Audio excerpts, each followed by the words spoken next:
Salut à tout le monde, aujourd'hui dans cette vidéo on va parler de l'histoire de Fally Ipupa et Akoko. Donc si vous êtes nouveau sur la chaîne YouTube, n'oubliez pas de vous abonner et de clocher la cloche de notification. Salut toute la communauté togolaise. Je salue aussi toutes les populations de Congo, Brazzaville et autres. Je m'appelle Akoko. Je suis d'origine togolaise. Mais il s'est arrivé que j'ai habité à Cotonou. Mais quand j'étais à Cotonou, j'avais rencontré quelqu'un qui s'appelait Magloire Fally Ipupa. Quand je l'avais rencontré, c'était moi et un Zarois qui travaillait dans une boutique.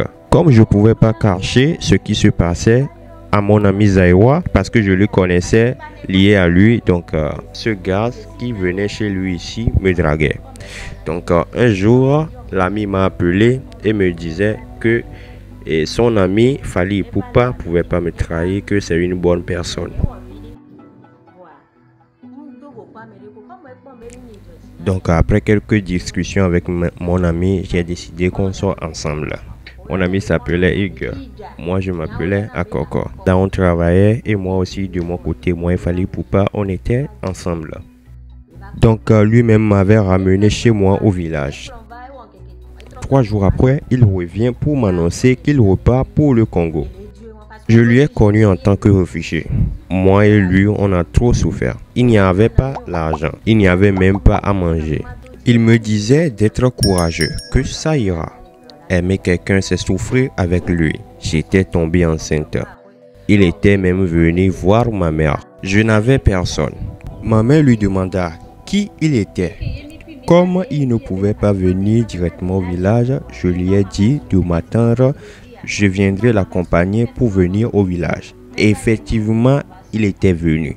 C'est alors qu'il m'a dit qu'il repartait pour Congo-Kinshasa. Et qu'après mon accouchement, il reviendrait me rendre visite.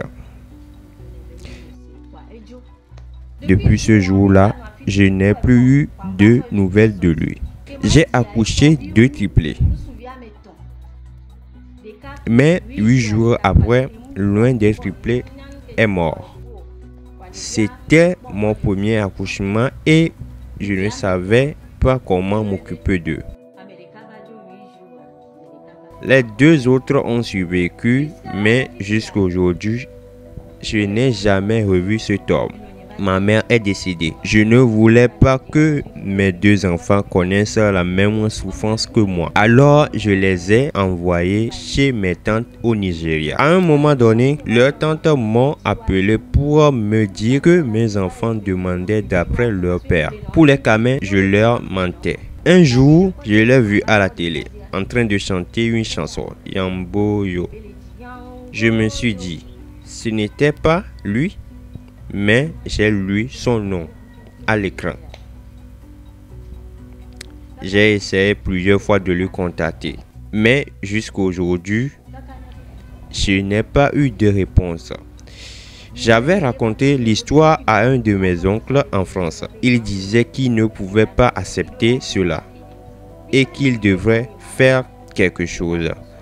Nous avons essayé de contacter l'artiste et son équipe, mais sans succès. J'étais fatigué et je me disais qu'un père doit prendre ses responsabilités.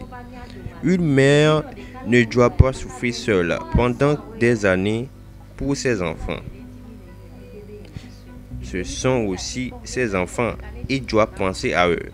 Maintenant que nous avons réussi à le revoir, il ne veut pas répondre à nos appels ni à nos messages. Je profite de cette vidéo pour demander votre aide afin de résoudre ce problème. Dans cette affaire, je suis sans voix et je fais appel à vous pour m'aider. Merci. Au revoir.